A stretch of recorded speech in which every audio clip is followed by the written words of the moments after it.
आजकल अपना बिजनेस शुरू करना पहले जितना मुश्किल नहीं रहा।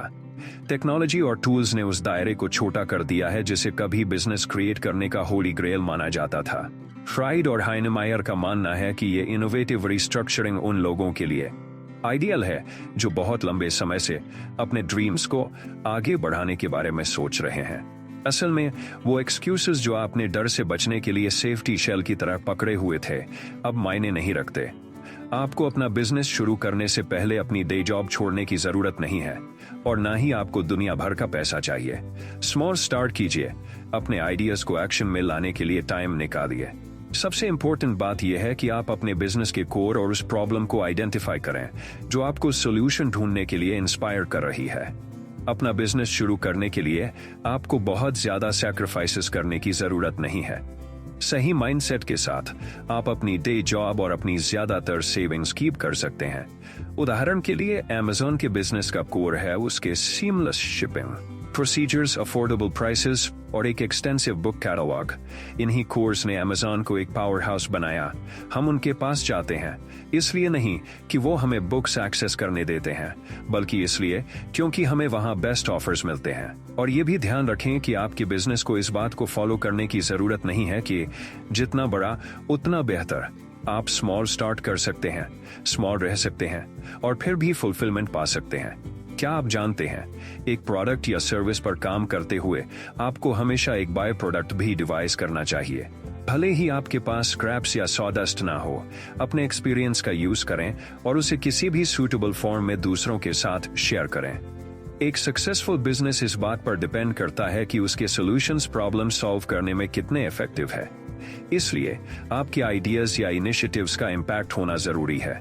और तो और ऑथर्स बताते हैं कि हमारे पर्सनल स्ट्रगल्स ही हमारे सॉल्यूशंस और प्रोडक्ट्स के लिए इंस्पिरेशन होने चाहिए।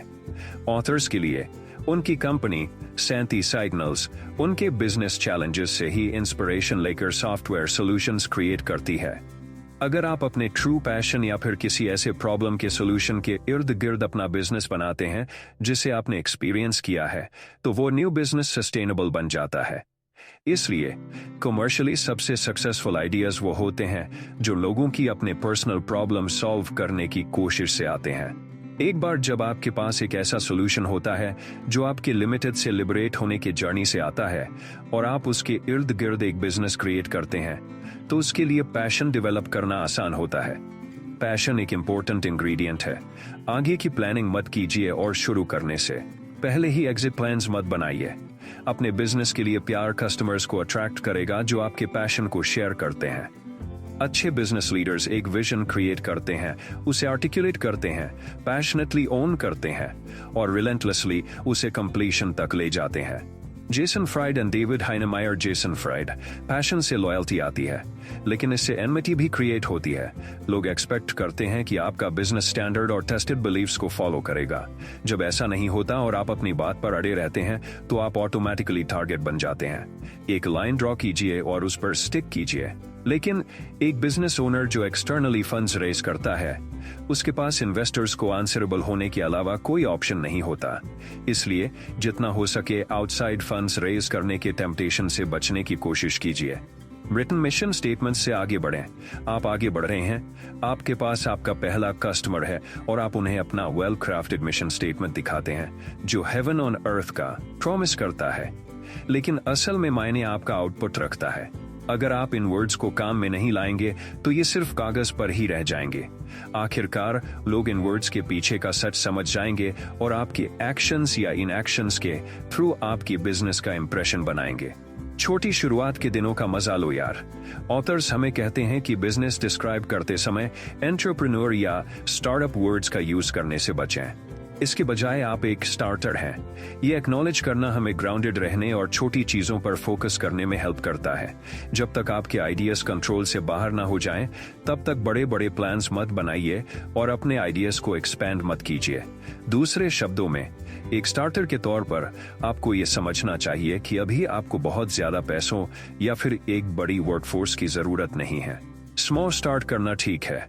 जब तक आप स्टार्ट करते हैं, Jason Fried and David Heinemeier Jason Fried आज की कई वेल नोन कंपनीज गराज में शुरू हुई थीं। इसलिए आपको अपना बिजनेस स्टार्ट करने के लिए बैंक तोड़ने की जरूरत नहीं है। आजकल स्टार्टअप्स का मतलब बिल्कुल अलग हो गया है। जो लोग स्टार्टअप्स चलाते हैं वो अपने डिसीजंस के रेमिफिकेशंस के बारे में कम वरी करते हैं, क्योंकि वो दूसरों के पैसे स्पेंड कर रहे होते हैं। रिजल्ट ये होता है कि ये इंश्योर करना इम्पॉसिबल हो जाता है कि रेवेन्यू एक्सपेंसेस से ज्यादा हो। इसके अलावा ऑथर्स ये एडवाइस देते हैं कि आप एक समय में एक ही प्रोडक्ट या सर्विस पर फोकस करें। गूगल ने तब तक दूसरे आइडियाज के साथ एक्सपेरिमेंट नहीं किया जब तक उन्होंने गूगल सर्च इंजन को परफेक्ट नहीं कर लिया। एक आइडिया को वर्किंग प्रोडक्ट में ट्रांसफॉर्म करना अपने आप में एक मुश्किल काम है। फिर अपने लिमिटेड इंफ्रास्ट्रक्चर के साथ अपने सारे आइडियाज पर काम करने की तो बात ही छोड़ दीजिए। इसी तरह अपने आइडिया को डेवलप करते समय डिटेल्स को इग्नोर करना और बेसिक्स पर फोकस करना सही रहता है। डिटेल्स समय के साथ बदलते रहते हैं और जो टाइम आप छोटी छोटी चीजों के बारे में वरी करने में स्पेंड करते हैं वो ट्रिवियल इश्यूज में जा सकता है। किताब में ऑथर्स एम्फसाइज करते हैं कि स्टार्टर्स को अपनी क्यूरेटोरियल स्किल्स डेवलप करनी चाहिए। सबसे इंपॉर्टेंट चीजों को आइडेंटिफाई करें और पहले उन पर काम करें।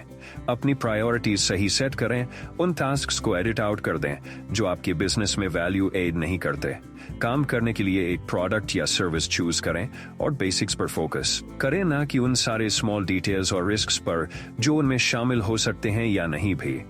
लेकिन कॉम्पैक्टनेस की तलाश में आपको कॉन्स्टेंटली चेंजिंग ट्रेंड्स के लिए कॉन्स्टेंट्स को नहीं छोड़ना चाहिए। नए प्रिंसिपल्स के पीछे भागते हुए उन प्रिंसिपल्स को इन्फ्यूज करना मत भूलिए जो आपके निच के लिए हमेशा रेलेवेंट रहेंगे। अगर ग्लोबल एक्सपेंशन ट्रेंड है तो याद रखें कि आपके प्रोडक्ट्स को बाकी दुनिया के लिए अपीलिंग बनने से पहले एक लैंडिंग स्पॉट चाहिए। रियल वर्ल्ड में रहो और हेरोइज्म के पिटफॉल्स से बचो। बिजनेस की दुनिया में चार्ट्स, स्लाइड्स और ग्राफ्स ही पिचिंग टूल्स होते हैं। इन्हें बनाने में चाहे जितना भी टाइम लगे, इन्हें फर्स्ट ग्लांस में ही ऑडियंस को इम्प्रेस करना होता है। इसलिए आपको अपनी पिचेस के साथ रियल होना चाहिए। एब्स्ट्रैक्शंस को हटाइए और उनकी जगह प्रैक्टिकल चीजें रखिए। लोग चीजों को अलग अलग तरीके से देखते हैं, इसलिए एब्स्ट्रैक्शंस शायद वो मैसेज कन्वे ना कर पाएं जो आप देना चाहते हैं। इसके बजाय उन्हें एक वर्किंग प्रोडक्ट दिखाइए। आप जिसके बारे में बात कर रहे हैं उसकी विविड इमेजेस क्रिएट कीजिए और रियल लाइफ एग्जांपल्स के साथ अपनी बात समझाइए। जब आपको अपने करंट पाथ पर डाउट हो तो रिफ्रेश कीजिए कि आपने ये जर्नी शुरू ही क्यों की थी। आपकी मोटिवेशन क्या थी? आप किसकी हेल्प करने की कोशिश कर रहे हैं? क्या आप इसे गलत तरीके से कर रहे हैं? क्या आप अपने गोल के ज्यादा करीब हैं जब आपने शुरू किया था उससे? ये वो क्वेश्चंस हैं जो आपके इल्यूजन्स को अचीवेबल गोल से अलग करेंगे। मीटिंग्स में फिलॉसफी काम कर सकती है, लेकिन फील्ड में प्रैक्टिकलिटी काम करती है। Jason Fried and David Heinemeier Jason Fried. दिलचस्प बात यह है कि जब प्रोडक्टिविटी स्टॉल होती है तो हमें अक्सर अपने मोटिव्स और अपने आइडियाज के रियलिज्म पर सवाल उठाने पड़ते हैं। कई बार एक्सटेंसिव प्रोडक्शन आवर्स इंटरप्शंस का रिजल्ट होते हैं। हम अपने वर्किंग आवर्स के दौरान इतने मीटिंग्स और कॉल्स प्लान करते हैं कि कंटिन्यूअसली फोकस मेंटेन करना इम्पॉसिबल हो जाता है। ऐसे मीटिंग्स जहां आप मुंडाने टॉपिक्स और एब्स्ट्रैक्शंस डिस्कस करते हैं वो प्रोडक्टिविटी के एनिमीज होते हैं। इसके अलावा जब कोई प्रोग्रेस नहीं होता तो प्रोडक्शन स्टेज भी खराब हो सकता है। प्रोडक्ट्स क्रिएट करने में प्रोग्रेस ही हमें अपने पाथ पर कंटिन्यू करने के लिए मोटिवेट करता है। जब तक आपको सब कुछ समझना आ जाए तब तक वेट मत कीजिए। थोड़ी सी भी प्रोग्रेस लेकर अपने कस्टमर्स या टीम को उसका फील कराइए। उनके रिएक्शंस आपको फिर से अपने आइडियाज पर बिलीव करने के लिए ट्रिगर कर सकते हैं। आप जो कुछ भी करते हैं उसके बारे में रियलिस्टिक रहिए। अपनी प्रेजेंटेशंस में फैक्ट्स और फिगर्स पर फोकस कीजिए। मीटिंग के दौरान रिजल्ट्स डिस्कस कीजिए, भले ही वो माइनर और इंटरिम ही क्यों ना हो। ऐसा करके आप हेरोइज्म के पिटफॉल से बचते हैं। आप एक्सटर्नल इनपुट के लिए ओपन हो जाते हैं। आप गॉड मोड में नहीं जाते और अपना प्रेशियस टाइम गलत जगह वेस्ट नहीं करते। और तो और आपको पता होता है कि कब रुकना है, रेस्ट करना है और अनरीजनेबल प्लान्स या एस्टिमेशंस को छोड़ देना है। कॉपी पेस्ट मत करो, अपनी एक यूनिक ब्रांड बनाओ। कई लोग एग्जिस्टिंग सोल्यूशन, आइडिया या प्रोडक्ट को कॉपी करने के चक्कर में पड़ जाते हैं। कॉपी पेस्ट, जैसा कि राइटर्स कहते हैं, हमें ओरिजिनल प्रोडक्ट के असली पर्पस से ब्लाइंड कर देता है। हम उन हिडन डिटेल्स को ओवरलुक कर देते हैं जिन्हें उनके इन्वेंटर्स ने इंटेंशनली ऐड किया था, और इसलिए हमारे प्रोडक्ट्स चीप इमिटेशंस बनकर रह जाते हैं। इसी तरह आप डिस्टिंक्टिव लेकिन अनअस्यूमिंग फीचर्स ऐड करके अपनी ब्रांड की यूनिकनेस एस्टैब्लिश कर सकते हैं। अपनी खुद की इम्प्रिंट डालिए, अपना एक हिस्सा, एक ऐसा प्रिंसिपल जो ब्रांड को आपसे कनेक्ट करे। इससे कंपेटिटर्स के लिए आपके ऑफर को इमिटेट करना मुश्किल हो जाएगा। इसके अलावा बताइए कि आपके कंपेटिटर में क्या कमी है। आपको ये देखकर हैरानी होगी कि जो लोग ऐसा ही फील करते हैं वो आपकी तरफ आ जाएंगे। याद रखें कि लाइक माइंड्स की तरफ अट्रैक्ट होना ह्यूमन नेचर है। जब आप अलग दिखते हैं तो फोटोकॉपी मशीन भी आपकी यूनिक क्वालिटी को रेप्लिकेट नहीं कर सकती। Jason Fried and David Heinemeier. Jason Fried, अपने कंपेटिटर्स को आउटडू करने की कोशिश करने से बचें। फीचर्स और साइज के मामले में उनके प्रोडक्ट्स को बीट करने के लिए एक्स्ट्रा एफर्ट करने के बजाय आपको प्रोडक्ट्स को स्केल डाउन करने पर फोकस करना चाहिए। सिंप्लिसिटी ही बिकती है। आखिर में ये आपको हवा के पीछे भागने के बजाय अपने कस्टमर बेस पर फोकस करना सिखाएगा। दूसरी तरफ कस्टमर सर्विस एक ट्रिकी बिजनेस है। अपने कस्टमर्स की बात इग्नोर करेंगे तो आप उन्हें लूज कर देंगे। उनकी सारी विशेस पूरी करेंगे तो भी आप बर्बादी की तरफ बढ़ रहे हैं। इसलिए आपको ये सीखना होगा कि कब ना कहना है और कब हाँ कहना है। ऑथर्स के अनुसार अपने कुछ कस्टमर्स के लिए अपने प्रोडक्ट्स को ट्वीक करना बैड बिजनेस है। इसके बजाय हमेशा इंश्योर करें कि आपके प्रोडक्ट्स पोटेंशियल कस्टमर्स के लिए अट्रैक्टिव रहें। बैलेंस फाइंड करना आपके बिजनेस की सर्वाइवल के लिए वाइटल है। अपने कस्टमर्स की सारी विशेस पूरी करने के लिए जल्दबाजी मत कीजिए, क्योंकि वो जल्दी ही इंटरेस्ट लूज कर देंगे। सीखिए कि कब ना कहना है। इसके अलावा ऐसे प्रोडक्ट्स डिलीवर कीजिए जो लगातार इंप्रेस करते रहें। एक्सटर्नल डिजाइन्स या पैकेजेस पर अननेसेसरी टाइम स्पेंड करने से बचें। कोर पर फोकस कीजिए, जिससे कस्टमर्स ज्यादा एक्सपेक्ट करेंगे जब वो उसके लुक से बोर्ड हो जाएंगे। क्या आप जानते हैं, एब्स्ट्रैक्शन से लड़ने और दूसरों को वो दिखाने के लिए जो आपका मतलब है, उसे डिस्क्राइब करने के बजाय उसकी ड्राइंग का यूज करें, और ये बताने के बजाय कि मेलोडी कैसी साउंड करनी चाहिए, उसे सिंग करें। अपना ऑडियंस बनाओ। ऑब्सक्योरिटी से शुरू करना अच्छी बात है। ये आपको गलतियां करने की फ्रीडम देता है, बिना इस डर के कि दुनिया आपके क्रेडिबिलिटी पर सवाल उठाएगी। चाहे आप बिजनेस ओनर हो, इन्वेंटर या कुछ और, आपके पास खुद को इम्प्रूव करने का पूरा टाइम होता है और आप खुद को एक्सप्रेस करने से नहीं डरते। ऑब्सक्योरिटी को एम्ब्रेस कीजिए, क्योंकि हो सकता है कि आपको फेम के साथ आने वाले प्रेशर से नफरत हो जाए। जब आप ऑब्सक्योरिटी से बाहर निकलते हैं और अपने स्टेप्स फाइंड करना शुरू करते हैं, तो ये जरूरी है कि आप अपना ऑडियंस बनाना शुरू कर दें। ये कस्टमर्स लॉयलिस्ट्स होते हैं जो आपके प्रोडक्ट यूज करने के अलावा आपकी बात भी सुनते हैं। वो आपके ब्लॉग पर आते हैं और चेक करते हैं कि आप किन नई चीजों पर काम कर रहे हैं, इंडस्ट्री के बारे में आपके क्या थॉट्स हैं, या फिर वो स्ट्रैटेजीज क्या है जिनके बारे में आपका मानना है कि वो उनकी जिंदगी बदल देंगी। जब आपके पास ऑडियंस होता है तो आपको लोगों का अटेंशन पाने के लिए एक्स्ट्रा स्पेंड करने के लिए ऐप के ऑडियंस का कोर लॉयलिस्ट्स होते हैं, जिन्हें न सिर्फ आपके प्रोडक्ट या सर्विस में इंटरेस्ट होगा, बल्कि उन हर चीज में भी जो आप अपने कम्युनिकेशन चैनल्स के थ्रू कहेंगे। इसलिए कंपटीशन को आउट टीच करना उन्हें आउटशाइन करने जैसा है।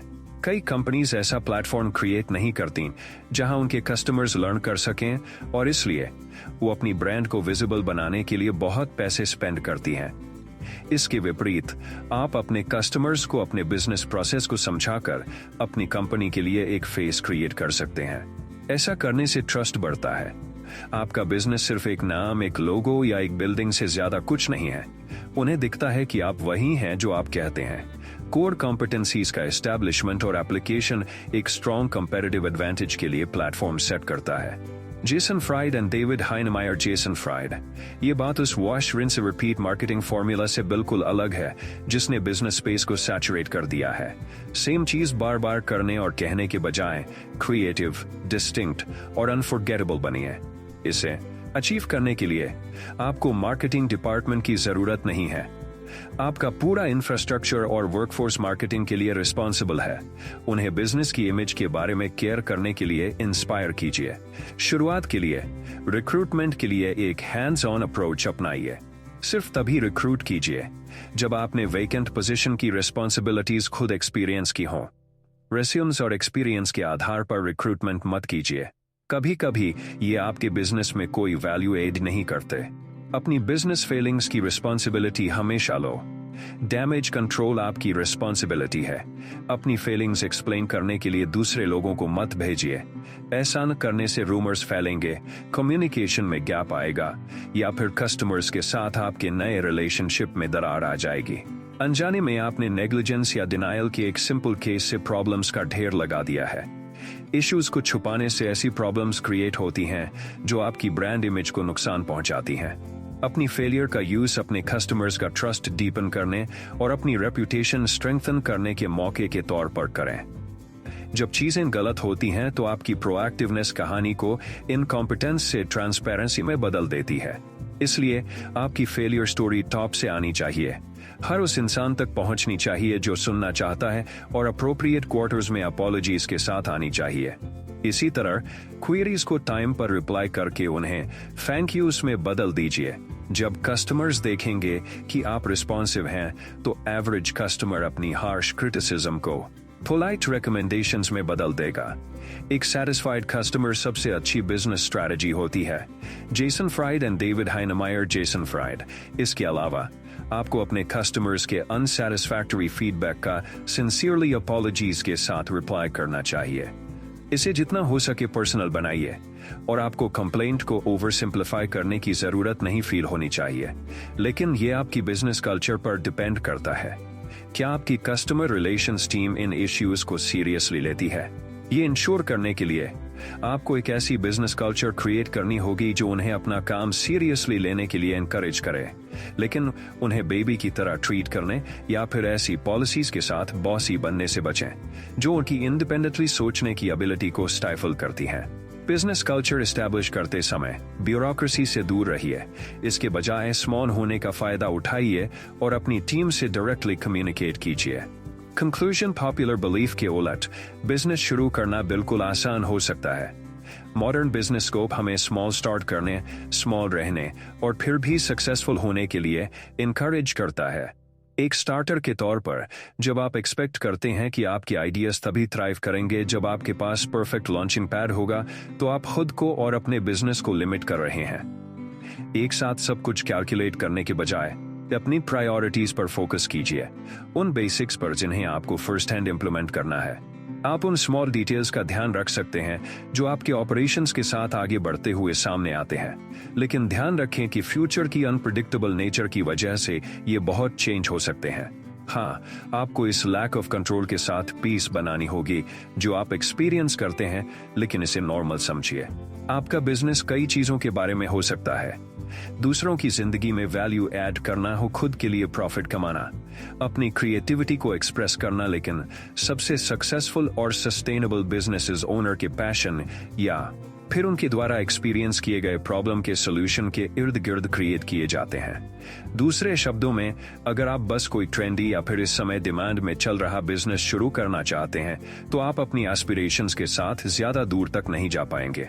खुद को किसी ऐसी चीज के लिए डेडिकेट कीजिए जिसकी आपको परवाह है, और दूसरे भी करेंगे।